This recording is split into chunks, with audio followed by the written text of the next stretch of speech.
It started with the 1 a.m. whispers, the kind that pretend to be about software patches and security logs, but have just a little too much smiling in them for a server emergency. I wasn't eavesdropping. I was just awake, which apparently is now considered suspicious behavior in my own house. Luke liked to say I overthink things, which is hilarious coming from a man who monitors server load graphs the way most people check weather apps. Before we dive deeper into this story, I have one small request. Please subscribe, drop a like, comment, and hit that hype button to boost this channel so more people can discover these incredible Reddit stories. I used to sleep through anything. Thunder, fireworks. That one time our neighbor's cat set off our alarm system, and we woke up to sirens and Mrs. Green in her robe holding a watering can like it was a weapon. But lately, the soft click of our back door unlocking is enough to push me out of whatever dream I was borrowing. And there he is, Luke, barefoot, hoodie on, phone already to his ear, whispering like he's in some top-secret digital rescue operation. The first few times I believed him. I'm not unreasonable. Emergencies happen. The internet crashes, people panic, money is lost, and Luke's company pays him overtime to glue the digital universe back together. But now, every one of these late-night calls feels like the same sitcom rerun. Same time, same excuse, same pattern. Server patch issue, client escalation, VPN breach alert. The only breach, from where I'm sitting, is in the story he thinks I still buy. The first real crack in the script happened when he came home after one of his overnight rescue missions, smelling like peppermint gum and someone else's shampoo. Not the floral kind, more like the body wash they advertise with people showering in slow motion on beaches. Luke has never intentionally owned anything scented. If deodorant didn't come in industrial unscented, he'd insist on waving rubbing alcohol under his arms and calling it a day. So I asked, calmly, I'm a UX researcher. Calm questions are my natural ecosystem. I said, hey, why do you smell like hotel soap? He laughed, not a full laugh, just one of those soft babe laughs meant to dismiss. And then came his favorite phrase in every disagreement, you're imagining things. That used to work on me. It doesn't anymore. I don't think men realize how many women have been trained to question themselves first. We come with built-in doubt. Something weird happens, and we wonder if we caused it, provoked it, misunderstood it, or maybe dreamed the whole thing after too much pizza. But at some point, like when your husband wipes his call history faster than he wipes kitchen counters, you hit a threshold. The moment the self-doubt turns into what I like to call the internal investigator. Mine showed up the night I couldn't fall asleep and accidentally paired his phone to the smart TV. I didn't mean to. I was trying to stream a documentary about how influencers fake luxury vacations. Instead, the TV screen blinked, asked if I wanted to connect Luke's iPhone, and before I could blink, I was staring at his device menu. It was like the universe gave me a backstage pass I didn't even have to lie for. That was the night I found the voice memos. Not texts, not pictures, voice memos. That's how I knew I was dealing with two amateurs who thought they were living in a spy movie. There were 7 files, all time-stamped around the same time as his mysterious server issues, and they weren't labeled secret codes or initials or anything clever. Just basic timestamps, as if nothing named 106M memo could possibly hold anything scandalous. I hovered over the play button and told myself not to, told myself this was going to hurt, told myself I didn't actually want to know. And then, because I'm still a human being and not a furniture item, I pressed play. Her voice, soft, flirty, laughing mid-sentence like she was leaning into his ear. Then, Luke. My Luke. Lower voice than usual, like he wanted to sound more confident than he actually is. Complimenting her work ethic, her focus, her late-night loyalty. He wasn't talking about software. I didn't listen to all of them. I didn't need to. The universe had already handed me the thesis. The rest was just supporting data. I didn't cry right away. I didn't even feel anything. I just stared at the TV screen, at the stupid blinking play button, and thought, well, fine. If this is the game, then let me introduce myself properly. I'm not the dramatic wife he thinks he can outmaneuver. I don't throw plates or scream on sidewalks or call relatives to unload. No. I observe. I collect. I wait. I pressed record on my phone. Not to match his cheating.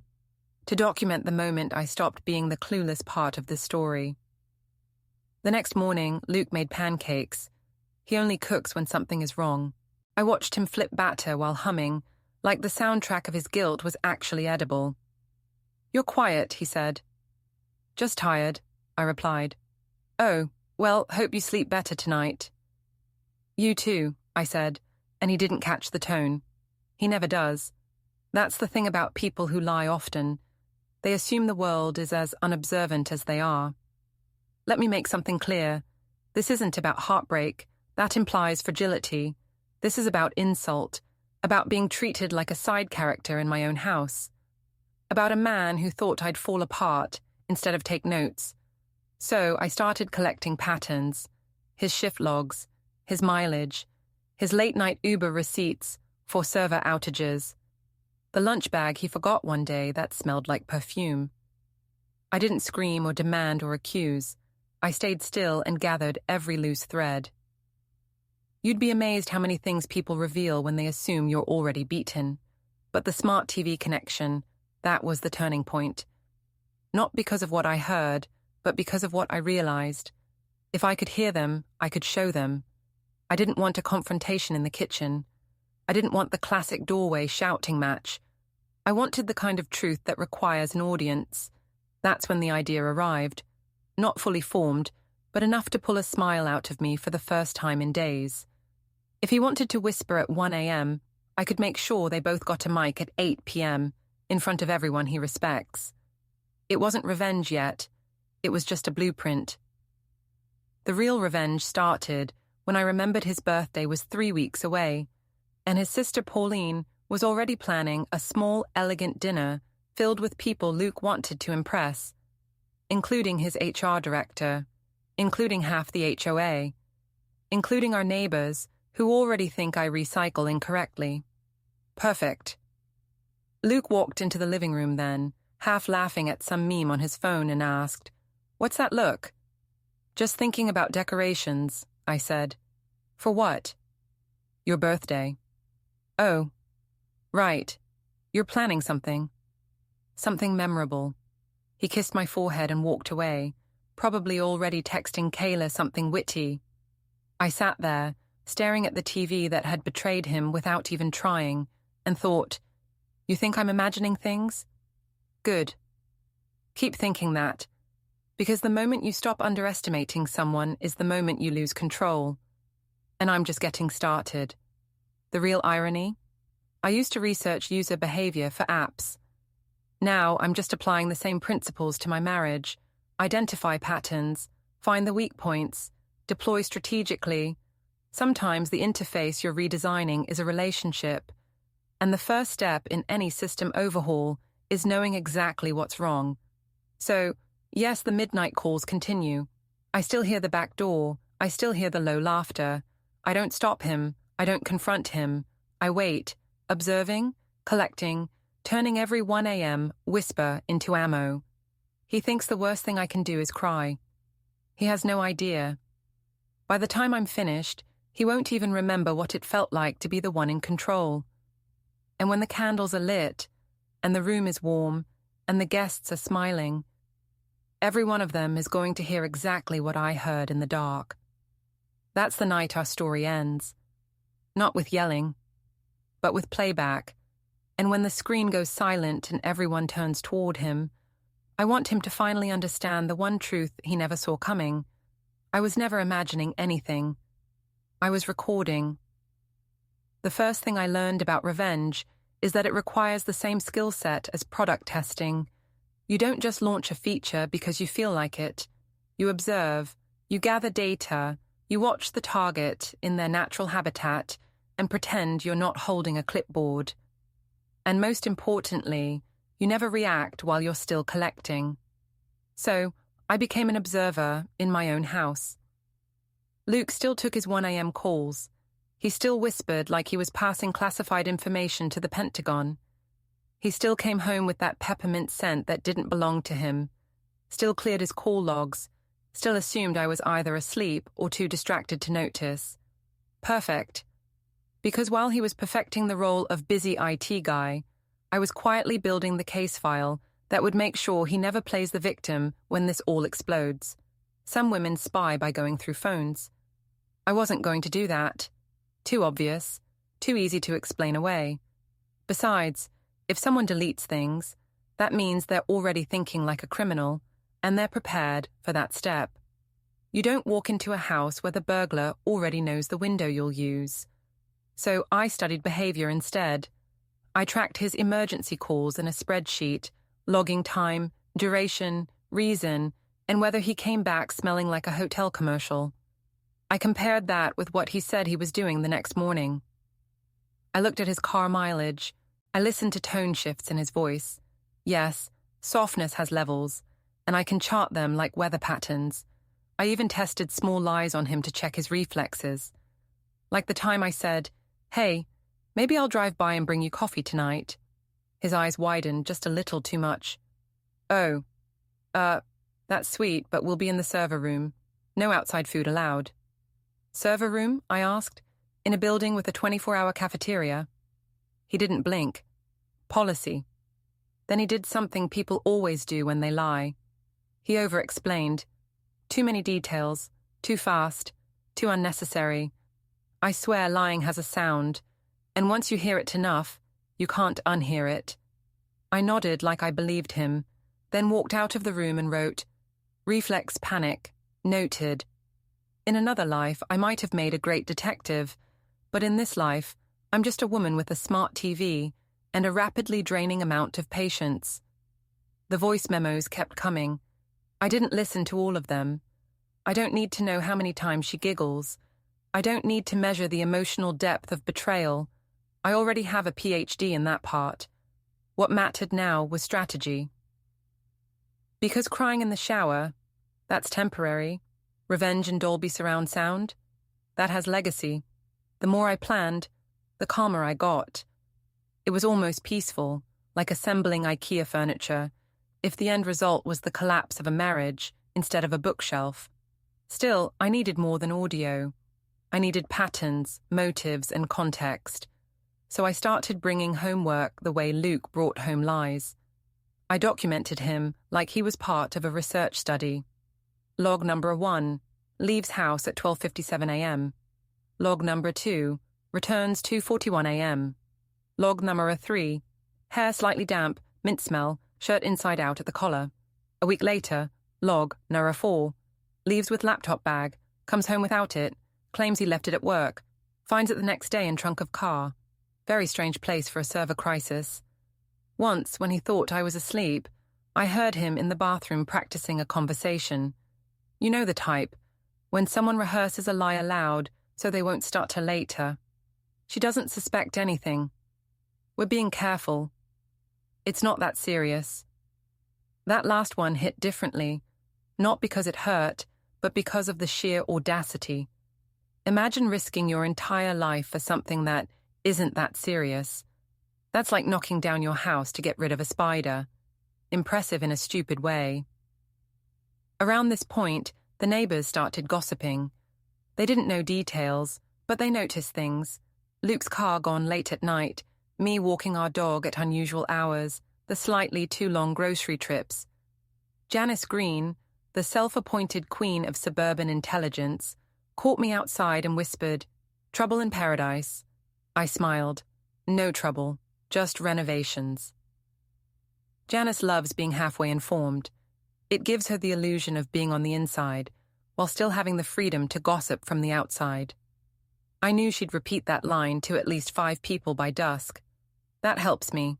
The more people expect drama, the more they'll be ready when the performance begins. But don't get me wrong. This wasn't all spreadsheets and internal monologues. There were moments I almost confronted him early, like the night he turned to me in bed, tucked hair behind my ear, and said, "You've been distant lately." I nearly laughed. Me? Distant? That's like a locksmith accusing the vault of being secretive. But I stayed quiet, because silence is more terrifying than shouting. Silence means calculation. We still had dinners. We still watched shows together. He still sent me memes like we were stable. It was theater. I played my part. Let him believe I was still the woman who'd panic at the thought of confrontation. The more secure he felt, the less he covered his tracks. Soon, I had enough recorded notes to create a full case study. Changes in sleep schedule, emotional distancing tactics, patterns in grooming habits, forgetfulness about shared plans. And the classic, accusing me of overreacting to things he caused. Every time he said, "You're being dramatic," I mentally responded, "You have no idea." One night I followed him. I didn't plan it. I just snapped into motion.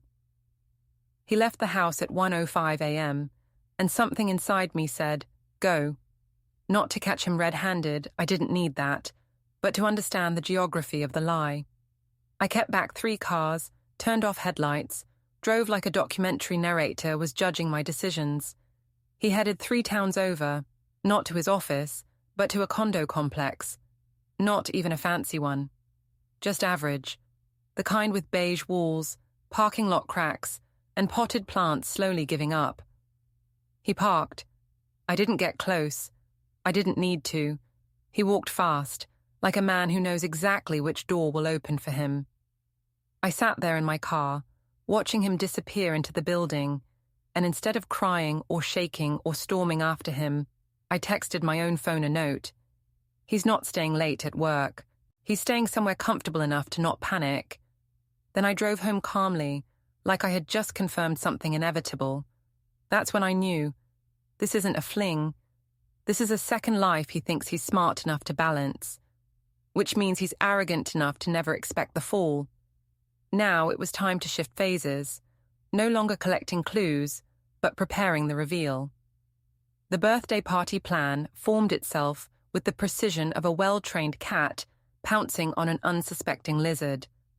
Luke's sister Pauline was already sending group messages about floral centerpieces, color schemes, and hiring a live acoustic artist because apparently turning 32 now requires a soundtrack. I wrote in the chat, "I can handle the tech setup. I'll bring a projector and screen for a photo montage." She responded with the digital equivalent of patting me on the head. "Oh, that's cute, Dana. Yes, you do all that computer stuff. That'll be perfect." Computer stuff. Perfect. The universe has a sense of humor. From that point forward, every part of my life had dual layers. The version Luke saw, and the version I was building beneath him like a trap floor. While he was busy lying into his phone, I was stitching together the audio clips, clean transitions, clear volume, chronological timestamps. UX research taught me one thing very well. If you want people to feel something, you don't overload them with noise. You let the truth breathe. I didn't edit any words. I didn't add narration. I didn't even label the file anything dramatic. Just audio presentation, final.mp3. What's better than catching someone in a lie? Letting them hear themselves lie in front of a room full of people they were trying to impress. There was still one missing piece, though, and it came from the most unexpected place, the company HR director, Stephen. Stephen is the kind of man who always looks like he's holding in a sigh. Very polite, very composed, very aware of corporate liability. And guess what?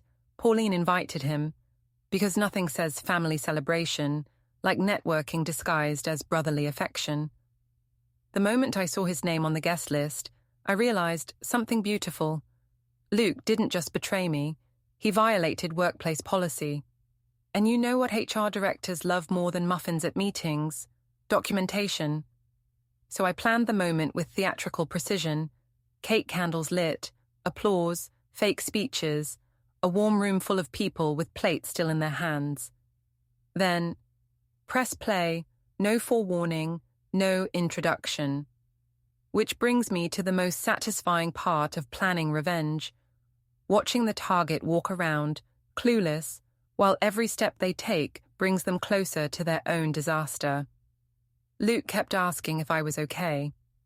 I kept smiling like I was the safest person in the world to lie to. He wore that casual confidence men get when they're living a double life and assume they're acing both. "You sure the party isn't too much work?" he asked one night. "Oh, it's practically effortless," I said. He kissed my cheek and said, "You're amazing." That line used to melt me. Now it just confirmed one thing. No one lies better than a man who thinks he's smarter than the woman he underestimates. The thing is, I didn't even hate him yet. Hate is too active. What I felt was more like analysis. I was studying a character who didn't know he was no longer the lead. And the more I documented, the clearer it became that I wasn't just winning. I was already ahead. That was when I added the final note to my revenge plan. Don't just expose the lie. Expose how small he really is. Because the worst punishment for someone like Luke isn't losing love, it's losing admiration. The clock ticked toward the birthday. Voice memos saved, file created, flash drive purchased, HR director invited, sister delighted, neighbors whispering. Kayla completely unaware that her career was about to be introduced to the concept of consequences. And Luke, still whispering at 1 a.m., like the universe wasn't already saving a front row seat to his unraveling. The night before the party, he came home late again, smelling like peppermint and ego. "Long night?" I asked softly. He yawned, kissed my forehead, and said the words that sealed his fate. "Yeah, you wouldn't understand." See, that's the exact sentence foolish men give the women who will one day destroy them. Not publicly, not violently, not impulsively, but with precision. The kind created by patience and insult. And as he climbed into bed, confident, unaware, already drifting off, I whispered, "You're right, I don't understand, but you will.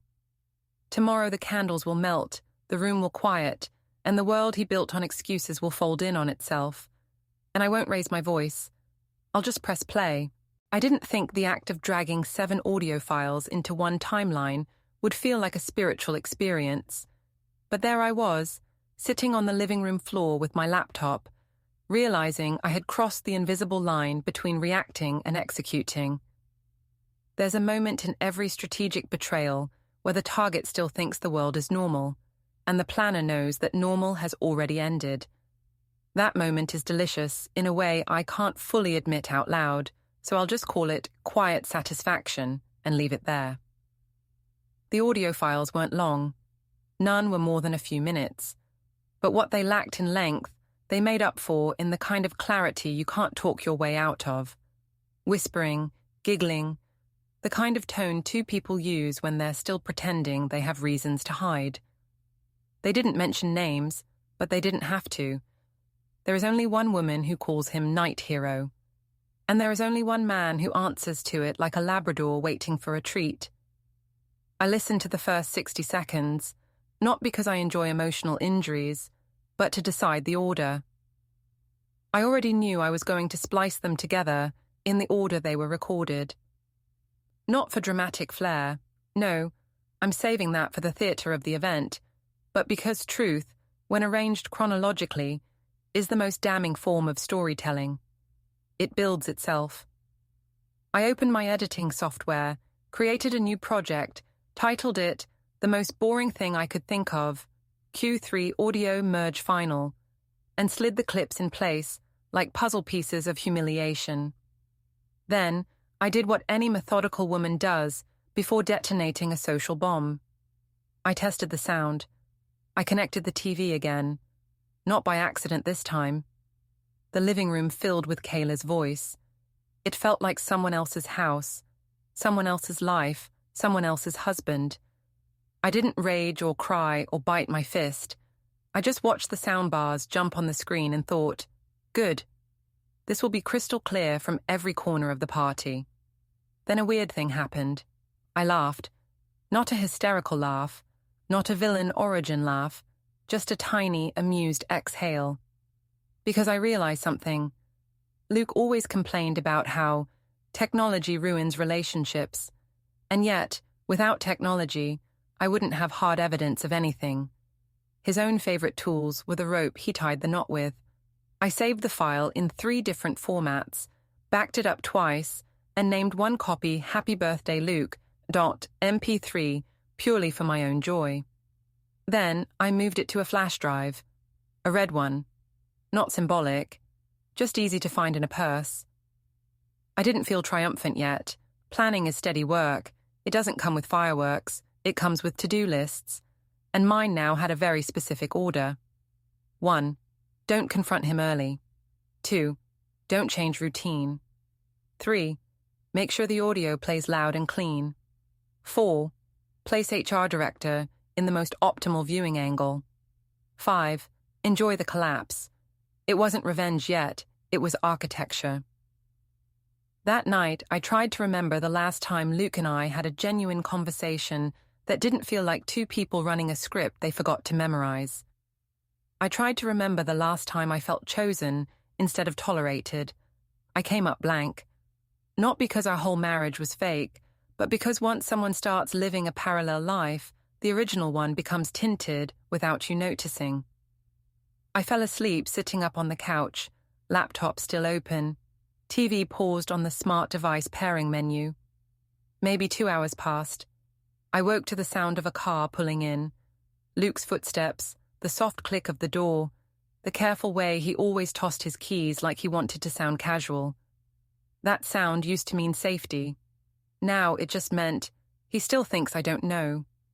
He walked in, saw me awake, and did his classic startled smile. "Hey, you're still up?" "I was working," I said. "UX audit." "Ah, makes sense." He kissed my head the way people pat a loyal dog and headed upstairs. No questions, no curiosity, no hint that he suspected anything had shifted. That was the moment I knew. I didn't love him anymore. Not the way a spouse should. I had transitioned into something colder, cleaner, an analyst studying a test subject who keeps repeating the same behavior even though the experiment has already ended. The next morning, I went grocery shopping and added little items that made sense only to me. Extra candles, disposable plates, new batteries for the remote control. A dark green dress that looked harmless until the light hit it, revealing a shimmer. Not a revenge outfit, just enough confidence armor for the night. At checkout, the cashier asked, "Party?" "Something like that," I said. I spent the following days rehearsing the reveal in my head. Not like a speech. I'm not saying a single word when the moment comes. The recording will do all the talking. But I practiced my facial expression. Calm, neutral, observing. The kind of look people remember more than shouting. Meanwhile, the neighborhood rumor machine started heating up. I didn't feed it directly, but I didn't starve it either. Janice cornered me while trimming her hedges and said, "Heard he works late a lot lately." I smiled. "Oh, he's definitely occupied." Her eyes widened like a kid handed free candy. "Should I be concerned?" "That depends," I said, sipping iced tea, "on whether you like fireworks." She didn't understand, but she repeated it anyway. Gossip doesn't need meaning, just motion. That weekend, Luke sat next to me on the couch scrolling through event RSVPs for his own birthday, like a king previewing guests for a coronation.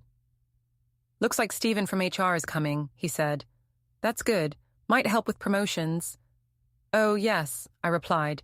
"He'll definitely be important that night." Luke grinned without hearing the sentence, which is something he does a lot. Listens for tone, not meaning. That's how you get caught in your own storyline. That night, I played the final audio file one more time, just to confirm the transitions. Hearing his voice next to hers didn't hurt anymore. It felt educational, like watching someone else's life documentary and realizing you were listed in the credits by mistake. When the last memo ended, I sat in the quiet and wrote a single sentence in my notes app. He chose the lie, I choose the ending. There was still one final test I needed to run: volume levels. Nothing kills a dramatic reveal faster than weak audio. So I waited until Luke went upstairs, turned the TV up just 2 clicks below, Neighbors Will Call HOA, and played it again. The sound filled the room, the tone, the flirt, the careless confidence. It was so clear I almost applauded the acoustics. When it ended, I stood in front of the TV and imagined the room full of guests, frozen fork in cake, eyes darting between Luke and me. I pictured the exact moment the candles flicker out, someone drops a spoon, and the last bubble of his reputation pops. That vision got me through the rest of the week. The flash drive sat in my purse like a tiny red detonator. I checked it 3 times a day, not because I was nervous, but because I wanted to feel the weight of it. Strange how something that could erase a man's entire self-presentation weighs less than a lipstick. The day before the party, I received a message from Pauline. We're confirmed for 32 guests. Don't forget the slideshow stuff. Oh, I won't forget. That night, Luke made pasta and tried to be affectionate, which is how you know guilt was chewing on him. He poured wine, asked about my work, did his I'm still a thoughtful husband act. I played along. There is power in pretending everything is fine when you already hold the ending in your pocket. At one point he said, I feel like we haven't really connected lately. I looked at him, smiled gently, and said, tomorrow will fix a lot of things. He thought that meant romantic rekindling. It did not. I went to bed early. Not to sleep, just to mentally walk through the timeline of tomorrow. Guests arrive, small talk, appetizers, laughter, toast, candles, wish, applause, cake, and then play. No pause, no warning, no chance to intercept. Once the sound starts, everything he built collapses in real time. I fell asleep imagining the quiet right before recognition clicks in the room. The moment when people realize the conversation is not a podcast or a movie clip. It is him. It is now. It is undeniable. And I will be standing there with a calm face and steady posture. The one person in the room who is not surprised. Because I've already heard the ending. They haven't.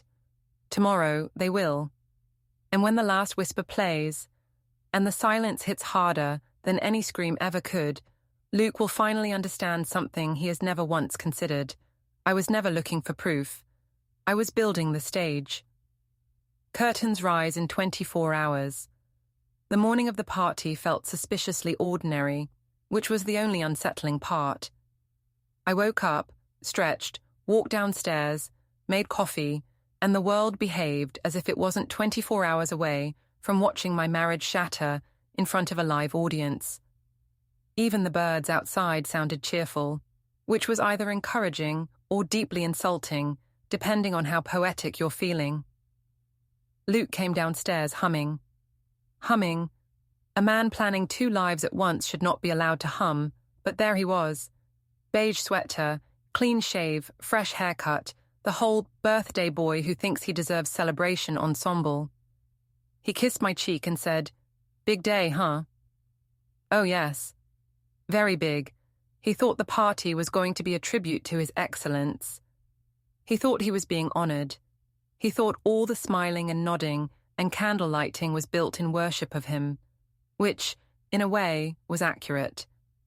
We were honoring the final hours of the person he pretended to be.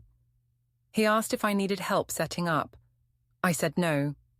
I didn't want him near the tech equipment. I didn't want him touching the TV. I didn't want him anywhere near the flash drive that had the power to reshape his whole identity. You sure? He asked, reaching for a stack of decorations. I've got it, I said. You relax. It's your day. That sentence made me feel like an actor in a commercial for poison disguised as kindness. He smiled, oblivious, and went into the living room to play video games, the universal sign of a man who has never once wondered if karma has a calendar. The hours before the party were smooth.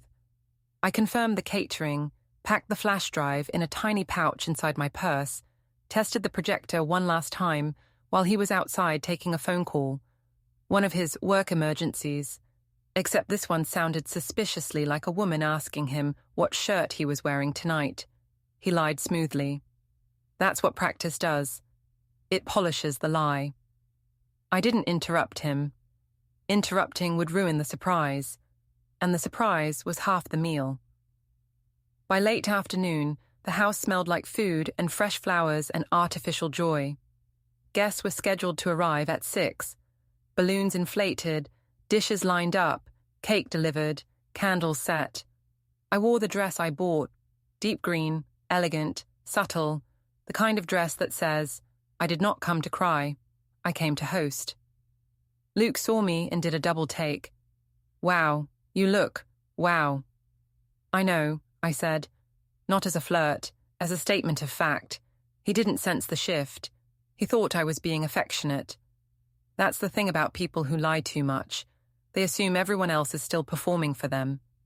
Guests began arriving, smiling, hugging, toasting, carrying gifts.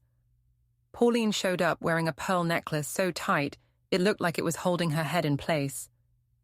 She air-kissed my cheek and whispered, "This is going to be perfect. He'll be so emotional." Oh, he will be emotional. Just not in the category you're imagining. Stephen from HR arrived early. Perfect placement. I guided him to the center of the room, introduced him to a group of Luke's co-workers, and watched him settle into polite conversation, unaware he was about to become the highest-ranking witness to a professional implosion. Luke walked around doing the birthday version of a politician handshake tour.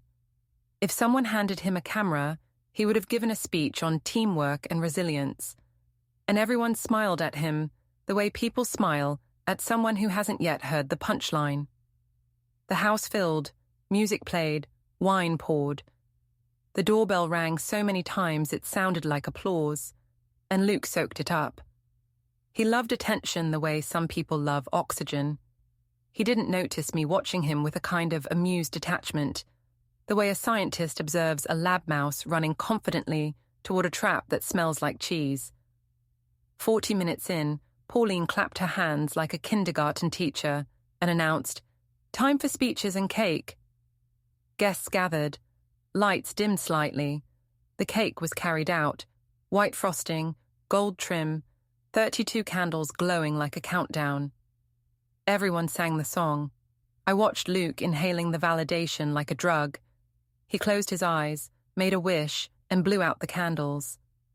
I will never forget that moment, because the second the flames vanished, so did his last moment of safety. The room clapped. Someone shouted, "Speech!" Luke laughed, ready to perform. That was the moment I picked up the remote. "Before the speech," I said, "I put together something, just a little audio montage, a memory piece." Luke looked at me with surprise, then, worse, pride. He thought I made a tribute, a love letter in sound form. "Oh, wow," he said. "You didn't have to." I pressed play. The speakers filled with the soft static of recorded silence. Then Kayla's voice. "Wish we could stay in this bubble all night." The room froze. Another clip.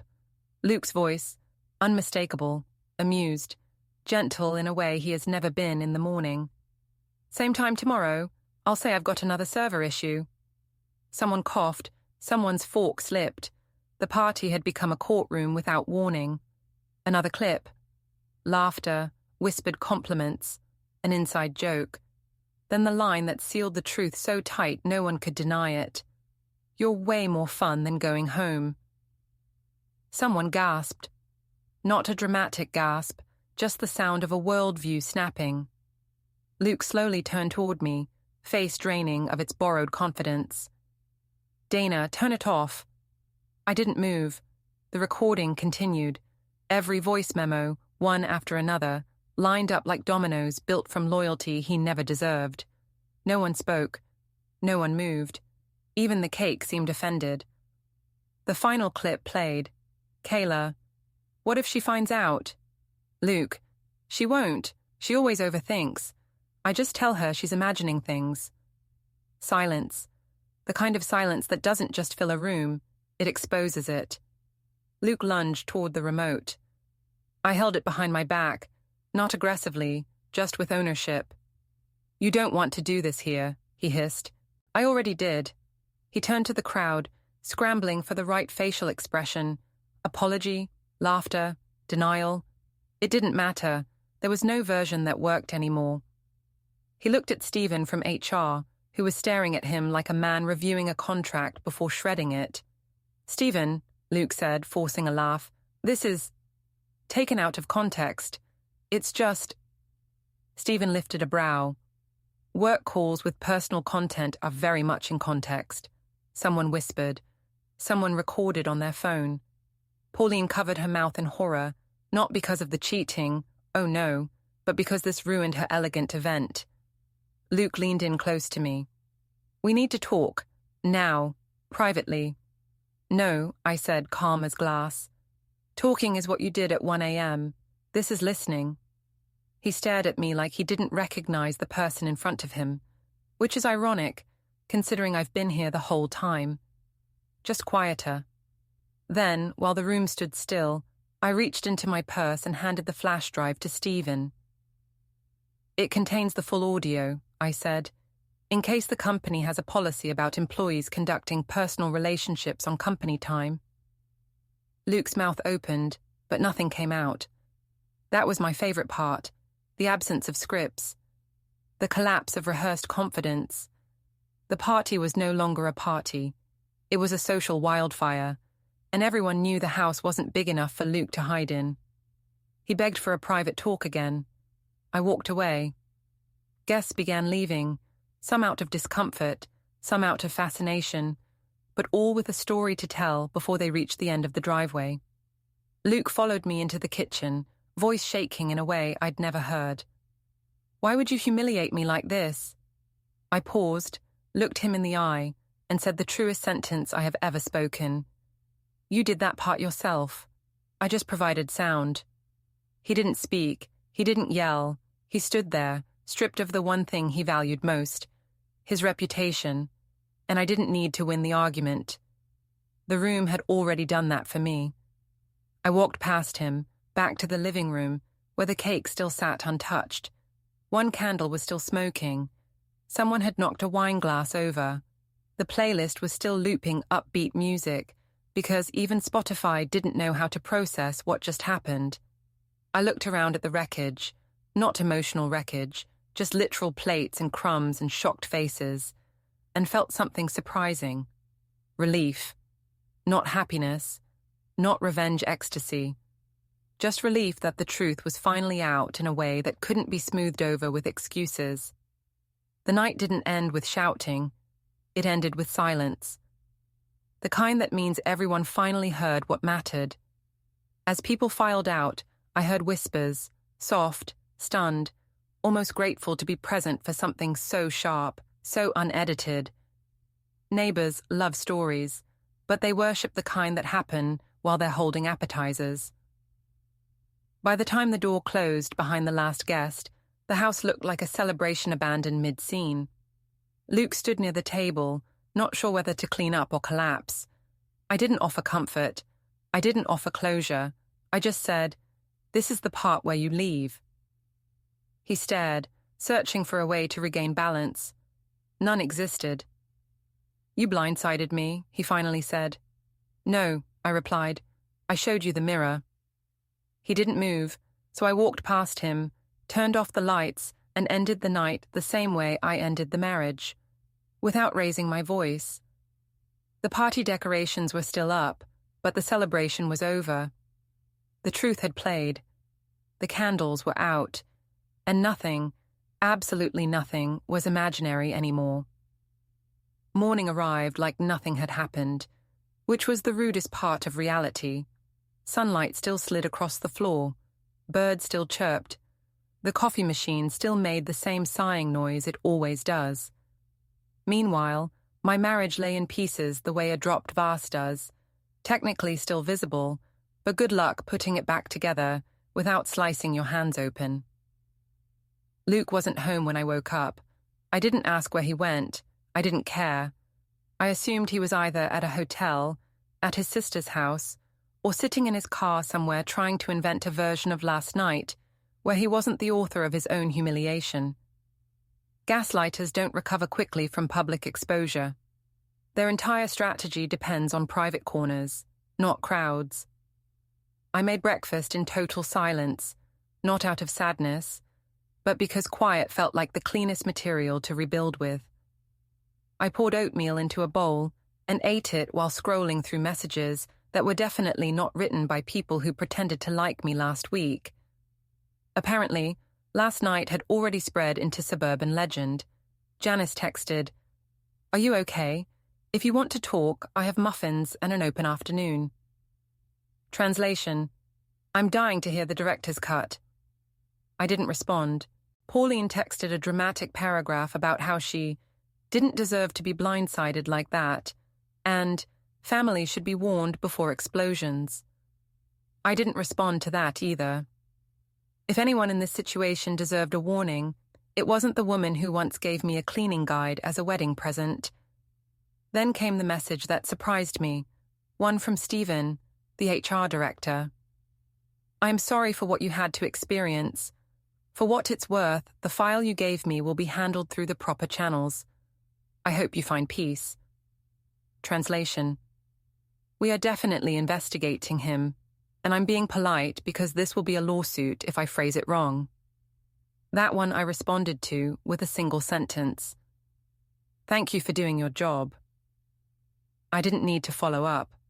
The flash drive had already done its work. About 2 hours later, Luke returned, looking like someone who lost a bet he didn't even know he made. He had the expression of a man unsure whether to approach slowly or act offended. He tried both. "You really think humiliating me in front of everyone was fair?" he asked. The way he said fair was the same tone a kid uses when someone else gets a bigger slice of cake, not remorse, resentment. I didn't look up from my coffee. Actions are fair, reactions are proportional. He scoffed. "This wasn't proportional. You went nuclear." "Oh, Luke, you were the one playing spy games in parking lots. I just turned the speakers on." He ran a hand through his hair. "You could have just talked to me." "I did," I said. "Multiple times. You called it imagination." He had no comeback. Not because he agreed, because I had finally removed the conversational rug he used to stand on. He tried soft tone next. "Can we at least handle this privately now?" "No." One word, not loud, not angry, just final. If he was going to take something from me without permission, then I was going to take something back. Control of the narrative. "You're really just walking away like this?" he asked, almost offended. "Correction," I said. "I'm not walking away. I already left the moment you decided I was disposable." He stared at me like I'd spoken a foreign language. "I didn't think it meant that much," he said quietly. "Then you didn't think at all." He didn't follow me when I left the room. That was the moment I knew it was over. Not the party, not the playback, not the silence afterward, but the fact that he was more concerned about how he looked than what he'd lost. By noon, he was gone again. I didn't know where. I assumed somewhere with Wi-Fi and panic. It didn't matter. I had errands to run. My first stop, the bank. Since Luke was already on the brink of corporate chaos, it seemed wise to make sure the prenup was honored exactly as written. The banker, a soft-spoken man named Jared, reviewed the paperwork and confirmed what I already knew. I kept the savings account and the car, because Luke had insisted I put them in my name for tax reasons. I smiled thinking about that conversation. He wanted a loophole. Congratulations. He made one, just not the kind he expected. My second stop, the courthouse. Filing for divorce was remarkably simple, like ordering takeout, except they don't ask if you want extra sauce.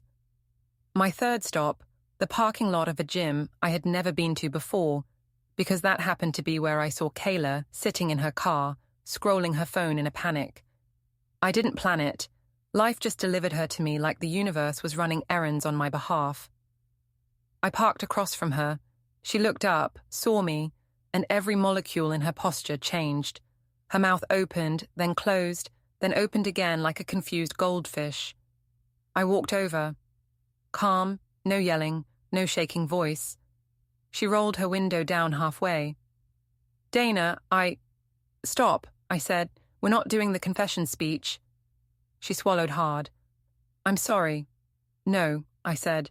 "You're scared. That's not the same thing." Her hands were shaking on the steering wheel. "Not from guilt, from exposure. That's the difference between regret and fear. Regret hurts in private.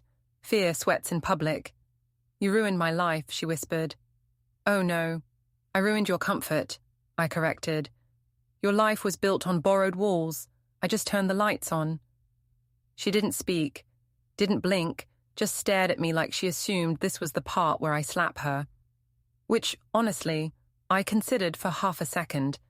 Not because it would fix anything, but because the idea of her walking into work with a red cheek had a poetic rhythm. But I didn't hit her. I took my key instead and dragged it slowly across the hood of her car, leaving a long, sharp line from headlight to windshield. The sound was louder than I expected, and she gasped like I'd cut her, not the paint. "There," I said. "Now you have something that matches the shape of your integrity."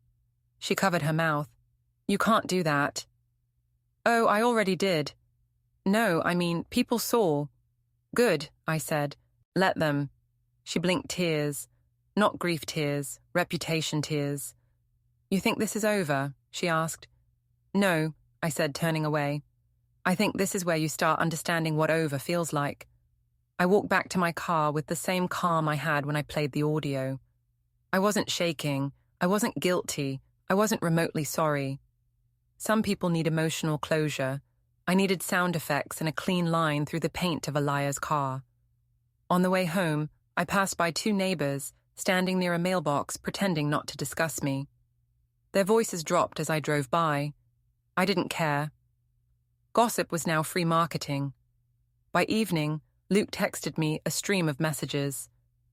"We need to talk. Don't file anything yet. You made a mistake. We can fix this."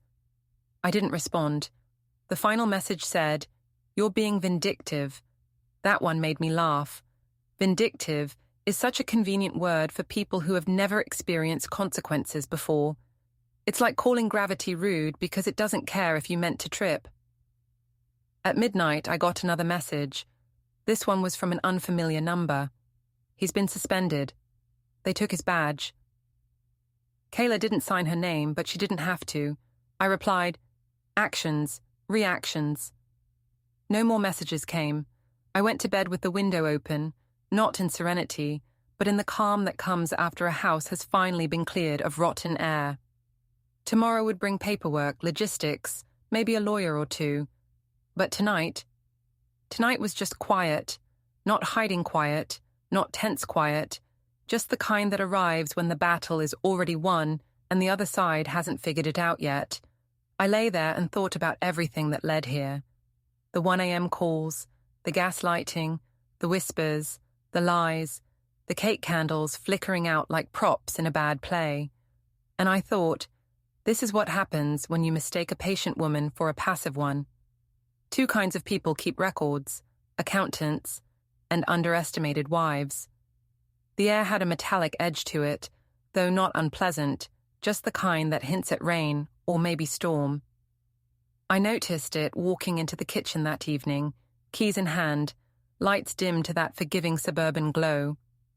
Luke's house had a quietness I hadn't noticed before, as if the walls themselves were holding their breath. He wasn't supposed to be back yet, but then again, neither was I expecting him to find his life unraveling through a combination of careful observation and smart technology. He appeared in the doorway without knocking. I could hear the hesitation in his steps before he even spoke. "Dana, we need to talk." His voice had a pitch I hadn't heard since the party, a mix of urgency and disbelief, somewhere between a businessman pleading with a client and a child caught cheating at a board game. I didn't look up from arranging the final paperwork on the counter. We don't, he frowned. Yes, we do. I can explain. It's not what it seems. I mean, His words stumbled over themselves like insects caught under a glass. I finally turned. Calm, measured, observing, the sort of attention that made him shrink back a half step. It seems exactly how it is. I listened, I recorded, and I played it for everyone who needed to hear the truth. Luke ran a hand through his hair. I didn't think it would. Stephen, HR, this is bigger than I imagined. Exactly, I said. You never imagined consequences, did you? That's the whole problem. He shifted from foot to foot, eyes darting to the papers I'd already started organizing for the divorce filing. Dana, maybe we can fix this. I can handle HR. I can... Handle? I raised an eyebrow. Luke, you can't handle the fact that you lied. You thought manipulating me, your co-workers, everyone around you would work forever. It doesn't. It never does. He opened his mouth again, closed it, sighed. Then he started pacing slowly, the type of pacing men do when they think movement equates to action. I just want to make things right. You don't understand. I understand perfectly, I said. I understand the pattern.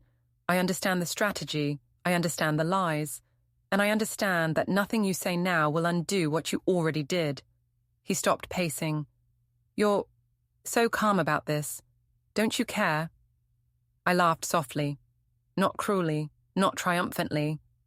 Just softly, like a person who has realized the simplest form of truth is often the hardest to see. Care, I echoed.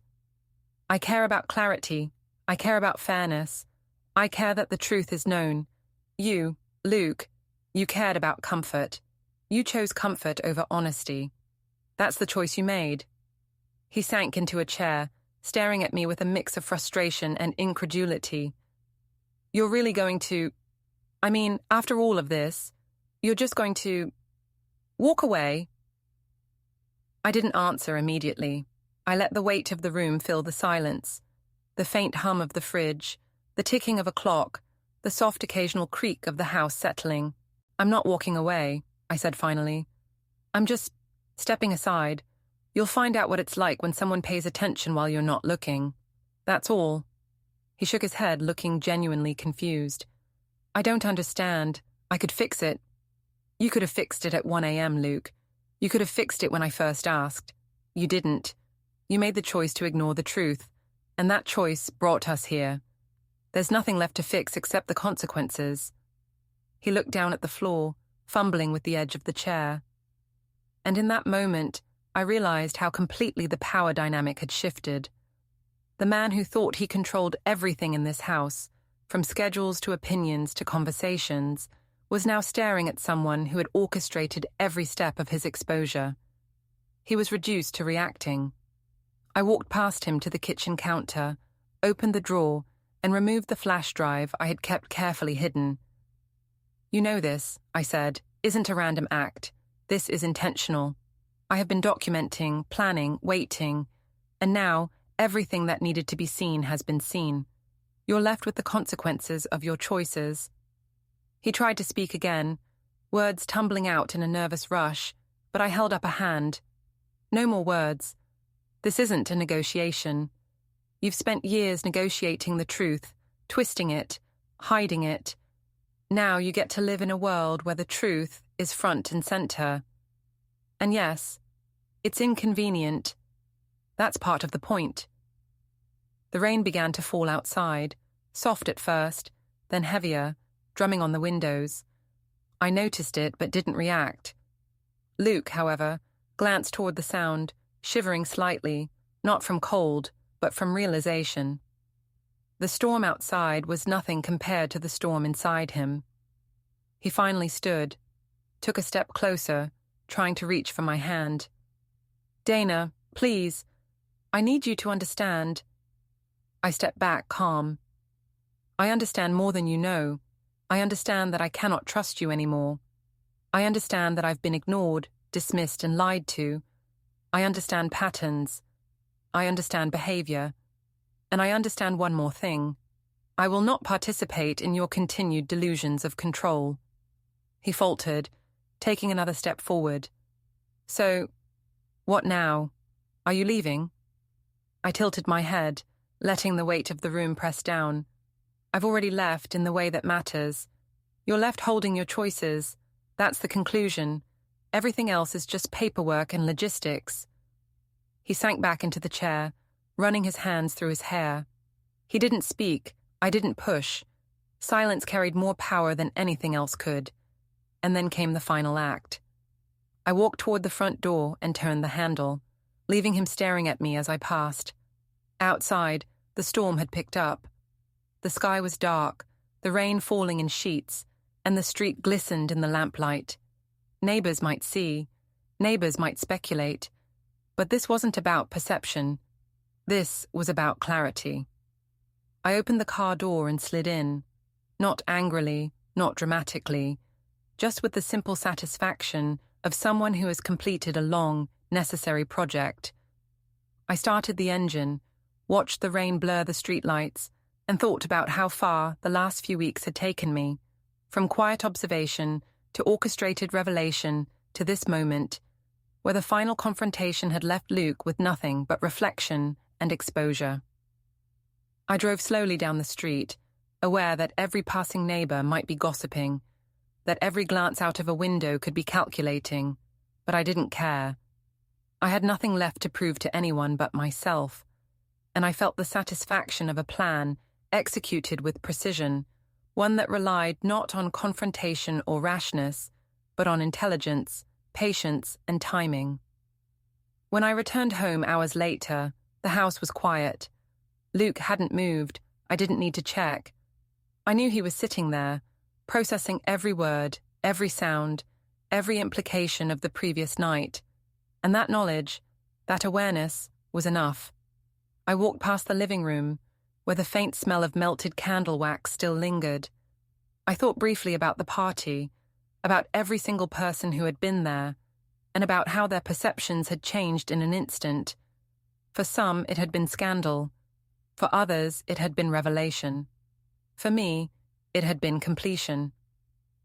I made myself a cup of tea and sat by the window, watching the rain slide down the glass. The city lights reflected in the wet streets, distorted and sparkling. I allowed myself a brief smile.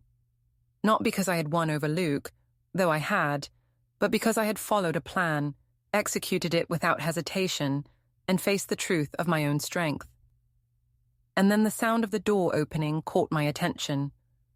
Luke appeared, tentative, cautious, unsure whether to approach or remain frozen. He took one step, then stopped. You did it," he said quietly, voice almost unrecognizable. Everything I thought I had, it's gone." I turned to face him fully, calm and unshaken. "Not gone," I said, "just visible. That's the difference." He swallowed, eyes flicking to the desk, the scattered papers, the flash drive still on the counter. I don't know what to say." I smiled faintly. "Say nothing. Actions speak louder than excuses. You'll have plenty of time to consider them." He opened his mouth again, paused and closed it. For once, he didn't argue, didn't plead, didn't try to manipulate. He simply stood there, recognizing the shift, understanding at last that control had left his grasp entirely. I walked past him and out to the porch. The rain was heavier now, soaking my shoulders. I didn't care. I could feel the power of finality in each drop, each step. Luke remained inside, staring, processing, powerless to effect the resolution that had already been achieved. The last thought that passed through my mind, the final reflection before I let the night settle, was simple. For years, I had been underestimated, ignored, and dismissed. For years, I had been playing a role, the dutiful, patient spouse, waiting for the right moment. And now, standing in the storm, watching the consequences unfold in real time, I understood that timing, preparation, and observation had more power than any confrontation or shouting match ever could. And I smiled, because I knew, finally, that everything he had built on lies was now transparent, irrevocably altered, and that I, at last, was free of the weight of patience that had once been mistaken for weakness. The night continued to pour around me, rain slicing the streetlights into fractured lines, and for the first time in weeks, I felt a clarity that no whisper, no lie, no hidden call could disturb. Luke had been given the stage, and he had stumbled. The audience had seen the truth, and the performer was left with nothing but reflection. I stepped back inside, the storm outside a reflection of the storm I had orchestrated, and watched him silently from the threshold, knowing the chapter of deception had closed. There were no apologies, no reconciliations, no words left to speak. Only the quiet after the revelation, a space filled with consequence, clarity, and the undeniable fact that the long, meticulous plan had been completed exactly as intended. I didn't raise my voice. I didn't make a scene. I simply stood, observing, as Luke finally faced the undeniable truth he had spent years trying to avoid. And in that moment, as the rain poured down and the night settled into a tense calm, I realized that the storm had passed, not outside, but inside, and the aftermath was precisely as I had envisioned. Final, complete, and entirely in my control.